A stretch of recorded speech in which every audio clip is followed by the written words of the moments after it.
I was fat, dumb, and happy until Jason got hurt on his bike. I am a medical equipment repair technician and a successful mystery writer. My mysteries always involve medical themes and settings. I was gathering background information for my next book and repairing a sterilizer at Metro Hospital when my company's cell phone buzzed. "Hello, Jane, my assistant." "What's going on?" I asked. "I just got a call from the hospital. Your son is in the emergency room, and you are to get there as soon as possible," Jane told me. I could not get any details, but they said that he is in the emergency room of Metro. "Thanks, Jane. I'm already there. I need to replace a couple of covers on this sterilizer, and I'll go to the emergency room. If they call back, tell them 10 minutes. When I got to the emergency room, I was directed to billing. That wasn't going to work, so I asked for the emergency room department manager. After waiting for a couple of minutes, a nice-looking young lady came up to me and introduced herself. "I'm Sally Jacobs, emergency room supervisor. Can you tell me what is the problem?" "Yes, I can. I received a call from my office stating that I urgently needed to get to the emergency room to check on my son, who was injured and being treated here. When I arrived, I was directed to billing." "If it was so urgent, why can't billing wait? Now, you have two choices: let me go to my son, or answer in court for a false emergency call. Which is it going to be? The clock is running, so what is it going to be?" "Mister, I did not get your name. You need to calm down," she replied. "Mr. Watson and I do not need to calm down. Your hospital called my office, who then called me and said it was urgent, so take me to my son now." "I'll take you back there now, and I am sorry for the seeming lack of compassion," Miss Jacobs said. When we got there, the doctors were working on the scrapes and cuts, as well as ordering up some of the tests that they were going to do. Jason looked terrible and was unconscious. I could see scrapes and cuts on his face and shoulder. The nurses and the rest of the team that was in there were cleaning and irrigating the other wounds. The head of the treatment team pulled me outside of the treatment area and gave me as much information as they could on my son's injuries. Jason had been riding home from school when a dog ran in front of his bike and he crashed while trying to avoid the dog. He apparently hit a brick and concrete wall when his bike flipped on the curbing. The injuries were extensive, but most were superficial. He was wearing a helmet, so while he suffered a concussion and was unconscious, there appeared to be no lasting brain damage. The cuts, scrapes, and road rash were just going to need time to heal. He also had a broken wrist, sprained ankle, and a dislocated shoulder. The main concern was that the handlebar of the bike struck him in the kidney area, and there appeared to be some reduction in kidney function. The doctor said that they needed to be prepared to do a kidney transplant if the kidney function did not improve after a few days. Because of that possibility, they needed to test me for a tissue match. Of course, the first question was, when can I do this? "As soon as possible," the doctor said. "We are admitting your son for observation, so if you can do the testing today, we can be prepared if the operation is needed. We are keeping your son sedated until the swelling in his brain is reduced. The other injuries will be treated here in the emergency room before we move him to intensive care." "Okay, now that I know what is going on with Jason, let's go see billing. Doctor, would you set up the test?" That day, I was put in a bed next to Jason. The tests were going to be done in the morning, but I was required to fast before the tests. They wanted me in the hospital, so if the surgery was necessary, I would be right there. Well, imagine my surprise and anger when I was told that they needed to find Jason's biological father. It seems that not only was I not a match, but I wasn't his sperm donor either. Someone was in big trouble. I am Jackson Watson. Sally Rundle and I were high school sweethearts. I was a little on the skinny side at 5 foot 10 inches and 135, so I was a runner, not a football star. I was the city champion at the 4-mile cross-country distance and the 1-mile track distance. If you have never run competitively, track and cross-country are very different races. Sally was like me, a bookworm. We were both in AP classes. I also studied several of the jock and grease monkey courses, so I knew how to and enjoyed fixing machinery. I was a junior and Sally a sophomore when we met at an athletic tutoring session. We were tasked with taking roided up, stupid assholes and showing them how to pass their classes. They were so bad that one of them was close to failing gym. We managed to talk while we were there and found mutual interests in books. I liked almost every kind of fiction from Dumas to Louis L'Amour. She was into romances, science fiction, and mysteries. We started dating and swapping books all through that year. I took her to the prom. She was absolutely beautiful. I had a very large trust fund from my maternal grandmother, so I had a nice allowance and we went all out. You know, limo, upscale restaurant, hotel suite, the whole 9 yards. When we got to the dance, we were teased by a couple of the resident bullies and Sally was bum-rushed to leave me. But the jocks put a stop to it immediately. They understood that they needed to protect Sally, or we would not help them to stay eligible. We had a grand time, and after the dance, Sally gave me her virginity. I would like to say that I was magnificent, but the first time I was a 10-second wonder. Fortunately, Sally was too, and she calmed me down by saying, "Darling, we have all night. We will discover together what works for us. Just relax, and it will be great. I haven't said it before, but I love you. Someday we will be man and wife. I promise." Boy, if that doesn't inflate your ego and your appendage too. We did not get a lot of sleep, but for a virgin and an innocent, she took me around the world. Anal was something that she had read about and even had brought some Astroglide. She loved it, I enjoyed it, but I really liked to share our mutual oral talents. I graduated and had enough credits that I entered college as a sophomore. Sally took her last required subject, tested out of her senior year, and joined me as a freshman at the same college. The little smarty pants then proceeded to test out of all of the freshman required subjects and joined in most of my classes. My major was English literature and composition, hers was secondary education, and an English minor. I was going to write the great American novel. She wanted to teach Mama's Little Angels. We flew through college and were apart only while she was student teaching. On our mutual graduation day, I gave her an engagement ring. She accepted, and we started planning our wedding. As I had access to my entire trust now that I was 21, money was not a problem. What was a problem, though, was that Sally was not comfortable with me paying for everything. She, too, had a trust, but not nearly as large as mine, and she could only draw an allowance until she got married or turned 25, whichever came first. Sally wanted a 5050 budget, and then before we got married, an ironclad prenuptial agreement. I agreed, but secretly purchased an elaborate honeymoon to Tahiti and Australia. Sally had a passport, and so did I, so I never told her about the trip until we got to the airport. We were in first class and got toasted by the others there. It was a glorious 3 weeks. When we returned, we moved into my grandmother's house. It had been brought up to date, and Sally furnished it. She surprisingly kept all of the antiques and only updated the kitchen, bathrooms, and laundry room. Sally found a teaching position at an all-girls high school in the suburbs. I started writing. My first book was published just as Sally completed her master's degree. We celebrated by going on an Alaskan cruise that summer. While on the cruise, Sally told me she was pregnant. I was not surprised. She had gone off birth control and was in our bed every night. And I was at that time a horny goat. 4 or 5 times a week was normal. Jason was born during Christmas vacation, a healthy 8-pound bundle of a crying boy. Something happened to Sally, and the doctors performed an emergency hysterectomy. Jason was all we would ever have. Writing did not take up all of my time, so I got a job as a medical equipment repair tech. Fast forward to the test results reveal. Sally wasn't there, but I was in a calm rage. The only good that came of that day was Jason's kidney function returned to normal. He was also allowed to slowly come out from under the sedation. Sally showed up and the doctor told her about Jason. At my request, he did not say anything about my test results. I left the hospital and drove home and packed enough clothes to last me a week or two. I rented an extended stay suite and turned my phone off. I needed to think. I was gone for about a week when I turned my phone back on. There were over 50 calls from Sally. There were more than 10 from my agent and even 8 from my publisher. I started listening to the agent's calls and heard that Sally was calling him to try and find me. The same was from my publisher. I called them both back and told them I was all right, but going through a crisis at home. I deleted all of Sally's calls because I was sure that they pertained to finding me. I drove home that same day and was greeted by several police cars at the house. It seems Sally turned in a missing persons report, and the cops got the hospital information and thought Sally may have had a part in my disappearance. When I walked in the door, Sally broke down and rushed to hug me. I stepped aside and pushed her away.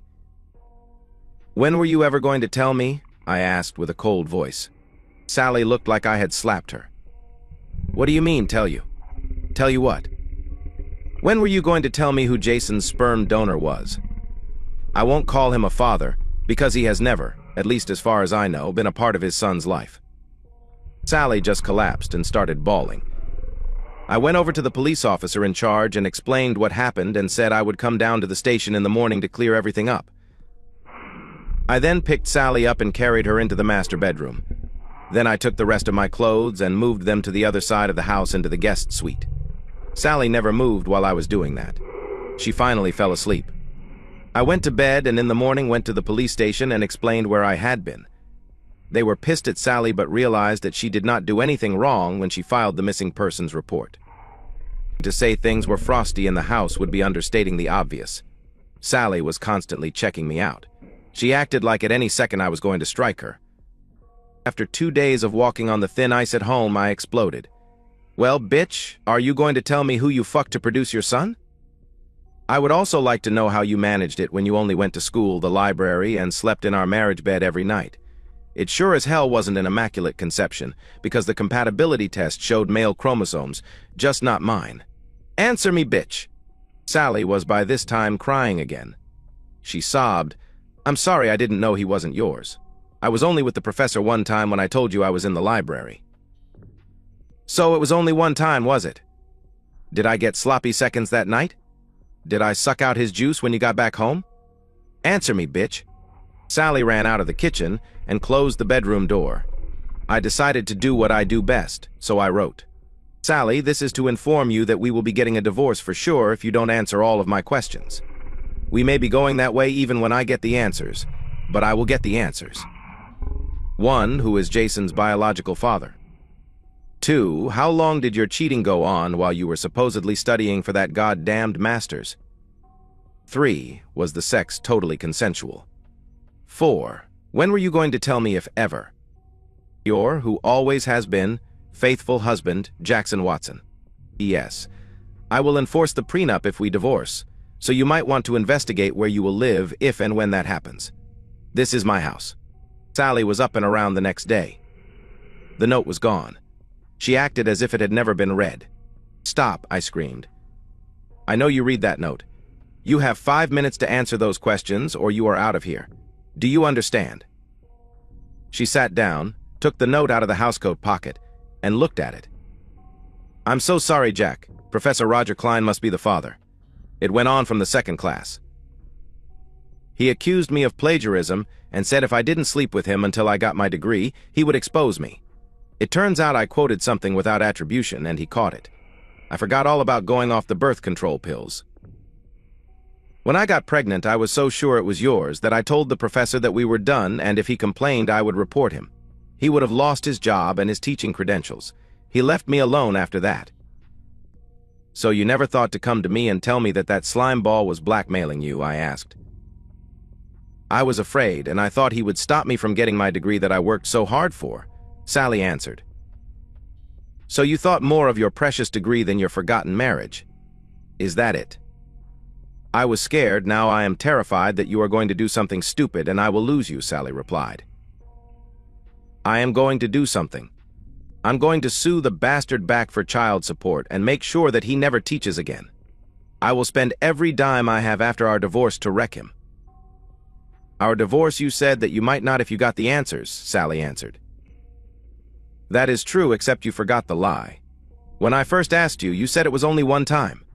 Now you are saying that it went on almost the whole semester. You do realize that if it had been only one time, that first time you would not have gotten pregnant with his baby, don't you? Please, Jack, I'll do anything. Anything to stay married to you, Sally answered. Will you lie to me like you have been doing all these years, I asked. She recoiled as if struck. My God, I have been, haven't I? Can I please stay until Jason is released? I'm not going to kick you out, but once all of his damage is fixed, I expect you to take your son and leave. Do you understand? Yes, she replied. Jason came home, and I watched his confusion as I was on one side of the house and Sally was on the other. Finally, on a good day, when he was not hurting, he asked, Dad, what is wrong? Are you mad at me? Are you and Mom fighting about something? Is it something I did? I choked up. I yelled as I grabbed him in a hug. Sally, get your sweet ass down here right now. I was loud, not angry. Before she could get from the other side of the house, I found myself crying. When Sally came into the den, she saw me holding Jason and crying like a baby. She had tears in her eyes. I motioned her over. I grabbed her and squeezed her like I was squeezing Jason. I'm sorry. I'm sorry. I just kept repeating it. When I finally cried out, I said, I love you both. We will fix these problems together. Then I said, trying to lighten the mood, when all the casts come off, we are going on a trip. Tomorrow I am going to find a nice medium-sized RV motorhome and we are going to travel. Okay. Sally wiped the tears and looked at me. I mouthed later and hugged her, and for the first time since the discovery, I kissed her. Jason squeaked. Okay, Dad, I know you're not mad, but let me breathe. I let him go and started tickling him until he accidentally clubbed me with his arm cast. That afternoon, I moved my stuff back into the master suite. After Jason went to bed, I grabbed Sally and carried her into the den and plopped into my oversized recliner and placed her on my lap. Please don't interrupt. I am sorry for being a jerk. Jason is my son, regardless of the junk that dripped down your leg. I know now it was tantamount to rape. We will not go public, but I want you to make a deposition to chronicle the events. We will use that to get that asshole out of the teaching profession. He has probably done that same thing before. Then, when we get back from our little trip as a family, we will get some consoling and put this behind us. Now, seeing as you have been quiet as I made my speech, do you have anything to say, other than you're sorry? Yes, she squealed, yes to it all. Now I'm horny for my man, so you better make some catching up love to me, and I will make some catching up love to you. Okay. I picked her up, carried her to the bed, and tossed her into it. As soon as she was out of my arms, my clothes seemed to fall off. Hers did too. They went everywhere. I was a broken man in the morning. Jason came into the bedroom and saw both of us there and jumped in bed with us. Sally was deposed the next day, and we made certified copies to give to the college administration and to the professor. We also wrote an offer to the professor that if he resigned and never taught again, we would not make it a public issue. The professor blustered, so we took the copy to the administration. The professor was gone that afternoon and without his severance or teaching credentials. When we returned from the trip, we entered consoling, and we are still together, but it isn't totally the same. I find myself looking for signs that Jason knows, or that Sally might be looking elsewhere. She looks at me like I am going to blow up and throw it in her face sometimes. Surprisingly, we do have arguments, but that is never mentioned. Jason will soon be going off to college, and Sally and I are moving to Hawaii. Life goes on, as the writer said. And that's the end of today's story. If you enjoyed it, please give this video a thumbs up and drop a comment below. Your support helps the algorithm push my content further. If you're new to the channel, don't forget to hit that subscribe button.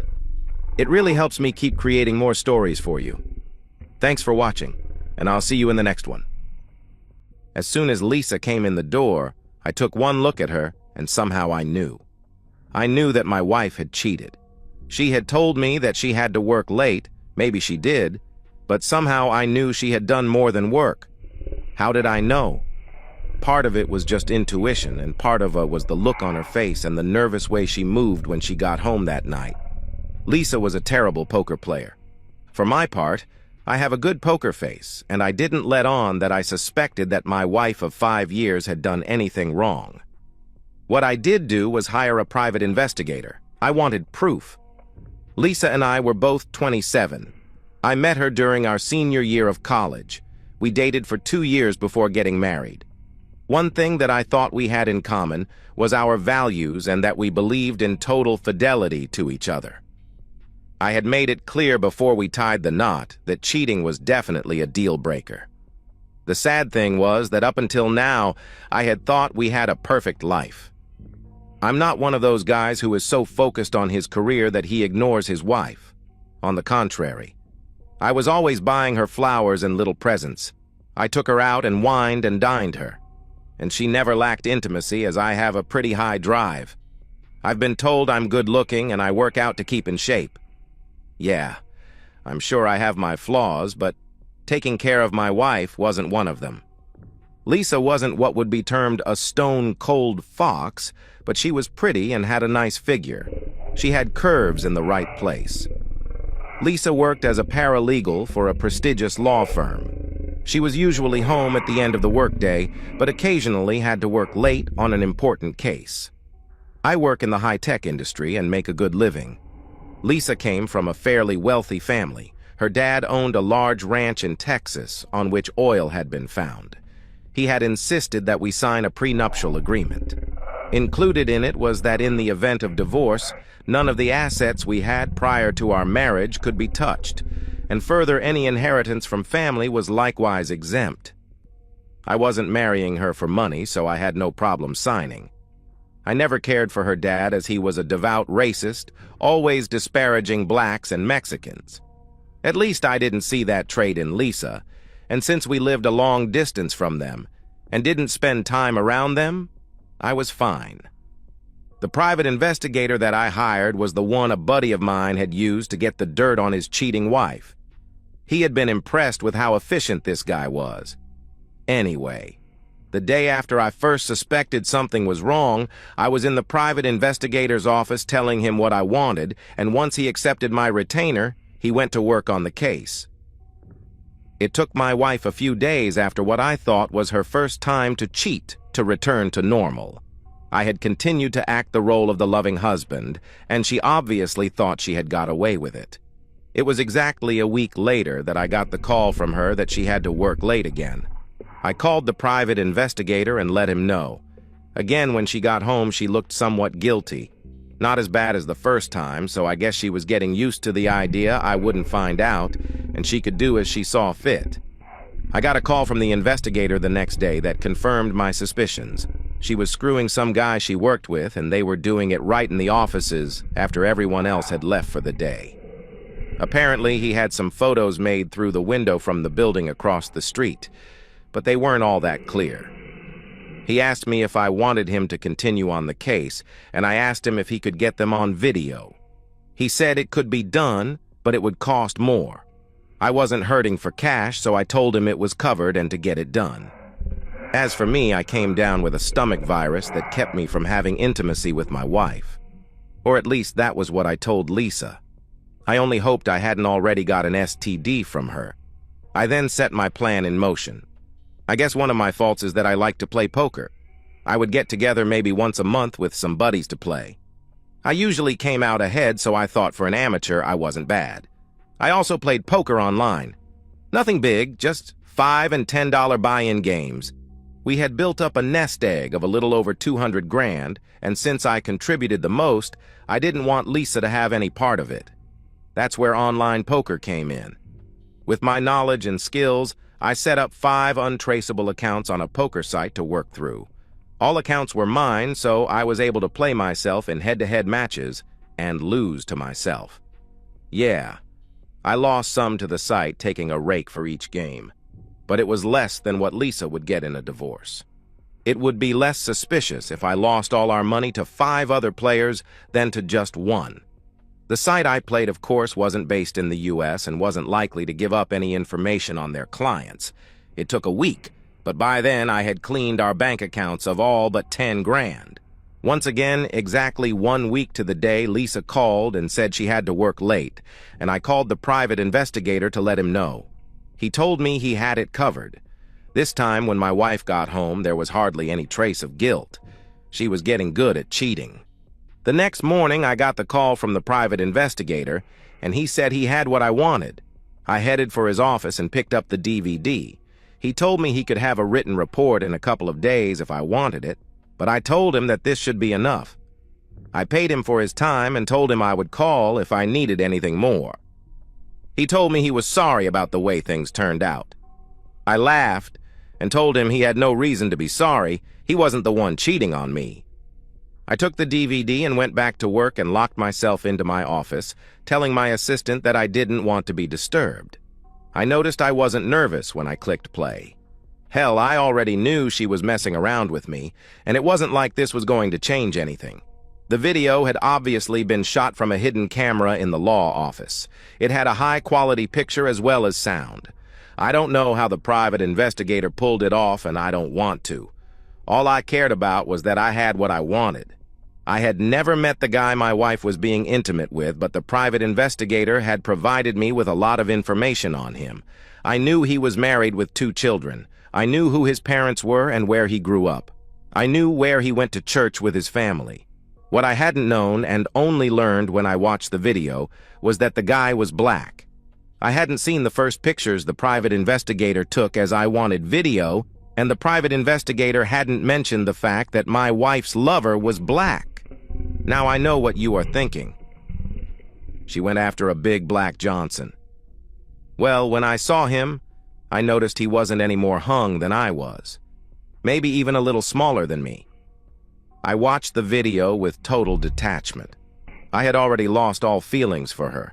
I know guys who had been in my position and had become emotional basket cases. They wanted to know why their wife had done this to them. Personally, I didn't care. She had done it, and that was all that mattered. I sure didn't care why. One thing I did notice was that there was no mention of me or his wife while they were together. The intimacy wasn't all that interesting. A little and straight to the point. The one thing that did stand out was them running down the partners of the law firm. Interesting. After I watched the video, I went to my boss and told him that I needed a week off to handle personal business. We were pretty good friends, and I gave him the basic idea of what was going on and asked him to help cover for me. I told him I needed to be out of town for several days. He had caught his ex-wife cheating on him 2 years ago and was very sympathetic. He said he could do better than that. He gave me a list of some customers out of state that he thought it would be nice if I made a call on. That way, I had a legitimate reason to be gone and I wouldn't even have to use vacation time. I took off early and went home and packed a suitcase. I called my wife and told her that one of our customers out of state had a major emergency with their computer systems, and I had to go out of town to deal with it. This wasn't anything totally unusual, as I did occasionally travel on business, but not very often. She told me she loved me and would miss me and to hurry home. I simply said I had to rush to catch my flight. I don't know if she picked up on the fact that I hadn't told her I loved her too. I caught a flight out of state and set about completing the next stage of my plan. I made a bunch of copies of the video and then put them into mailers and addressed them. To have plausible deniability that I had anything to do with them, I overnighted them to an old college friend who lived on the East Coast. I had called him and asked for a favor. I told him he would receive a box that I had sent next day delivery. All he had to do was open it and take each mailer and drop them in the mail so the postmark showed where they were sent from. I was halfway across the country with witnesses as to my location and where I was working. Yeah, I know it all sounds a bit cloak and dagger, and if things worked out as I suspected, it was overkill, but I just wanted to make sure what I was doing wasn't traced back to me. I had a video sent to every person I could find the name of, who worked for the law firm that Lisa worked for. Others were sent to the wife, parents, and pastor of his church. There was one sent to my wife's parents and to the preacher where they attended church, and copies to every one of her old friends I could find an address for. I also had them sent to all of our current friends. Now, I know a lot of guys would be embarrassed to have their friends know that their wives messed around on them. Not me. She was the cheating woman who had broken her vows. I was the innocent victim. The last one was sent to my home and addressed to me. With each video was a list of amateur sites where I had anonymously posted it for all to see. By Thursday, the shit began to hit the fan. I don't know all the details, but my wife and her lover were called into their boss's office, shown the video, and summarily fired. Next, my wife started receiving phone calls from her friends who had seen the video. Her dad called her and screamed over the phone at her and told her never to contact him or her mother ever again. On Friday, I got a call from a couple of our friends on my mobile asking if I knew about the videos. I told them I was out of town working and didn't know what they were talking about. They clued me in on to what was happening. It was nice to know that some of my friends were more loyal than my wife. I called my house, and a very nervous-sounding Lisa answered the phone. I told her about the calls from our friends about the video. I then told her I was on my way to the airport to fly home, and that if what I had heard was true, she had better be gone by the time I got home and to get a lawyer. She was gone when I got home. She had packed up some clothes and not much else. I found out later that she had a divorced friend who was letting her stay with her. As it happens, her friend was divorced for being a cheating woman. I contacted a lawyer and set the divorce in motion. I told Lisa I never wanted to see her again, and the only contact I would have with her was through our lawyers. Lisa's lawyer was a pathetic sleazebag. After everything had gone public, most lawyers didn't want to have anything to do with her. I guess her ex-employer had put out the word that she was persona non grata. When I listed our assets at 10 grand, she had a fit. Of course, I had enough evidence to prove I had gambled away the rest and had done so before I knew of her cheating. Our only other asset was the house, but with the decline in the real estate market, we were going to be upside down when it was sold. We had only been living there for 3 years. Lisa didn't understand that and got a court order to sell the house and split the proceeds. I didn't care as I had no plans to stay in the house anyway, and she couldn't afford the payments being out of work. I had to pay 8 grand to pay off the rest of the mortgage after the house sold, so our net worth was now listed at 2 grand. She also sued for alimony. The final judgment was that it was her fault she was not working, but she had the ability to work and alimony was denied. I gave her a check for $1,000. She owed more than that to her lawyer. She had screwed herself and now she was broke, virtually left without any friends and with no family to turn to. She also knew that she would never work in our city again, as this had become a widely known scandal. She had no choice but to move out of state. I threatened to sue the law firm that Lisa had worked for on the grounds that they should have known what was going on between 2 employees who were married to other people, and they were doing it in their offices, apparently, on company time. I settled for 300 grand, which they willingly paid to get the mess over with. They didn't want any more publicity to tarnish their reputation any more than it had been. I cashed out my accounts from the online poker site and recouped most of my money. Along with the money from the settlement with the law firm, I came out rather well financially. I would have given it all away to have still had a loving and faithful wife, but I couldn't change that. What I do know of Lisa over the last couple of years is that she works as a waitress and is struggling to get by. It seems that any time she applied for a better job, a copy of her infamous video would mysteriously arrive at the company she applied to. I guess a cheating wife who messes in the office while on the clock and speaks disparagingly of her employers does not go over well on her resume. As for me, well, I know a few ladies who are friends with benefits. Will I get married again? Maybe, who knows? My parents and both of my grandparents have had good, long-lasting marriages.